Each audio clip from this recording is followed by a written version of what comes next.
Pozdrav svima ljudi, ovdje Trotijan Boj. Oprostite mi što nije bilo ovih dana klipova baš, stvarno mi je mnogo žao, ali evo odmah drugi klip. I tako, idemo. Danas ćemo prognozirati do kraja ove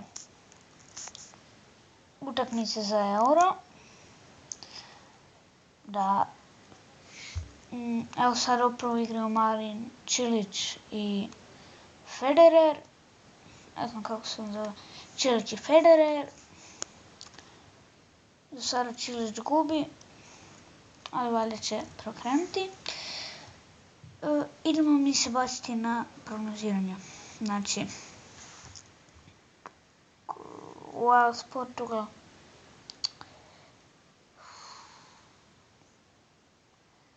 Mnogo zeznuti dio.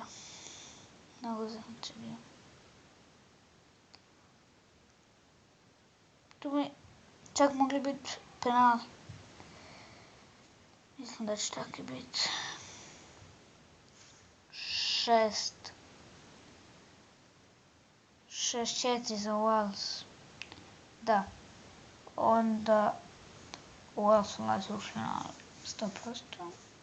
Valjda. Ja se nadam. I sada Njemačka, Francuska. To su vam isto dvije podjednake ekipe. Isto će penali od 11 terci odlučivati. 100%. Sigurno. Znači,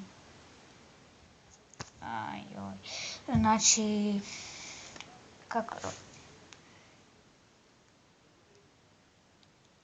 6-5 za Njemačku. Da, ali bih htio za Francusku.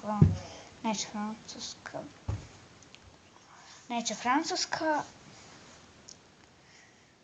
I Njemačka pobjeđuje u finalu i osvaja ligu prvaka Europe. To je to, ljudi. Nadam se da ste živjeli u ovom klipu. Ako jeste, ostavite, lajkujte, pretplatite se na kanal, a mi se vidimo u sljedećem klipu.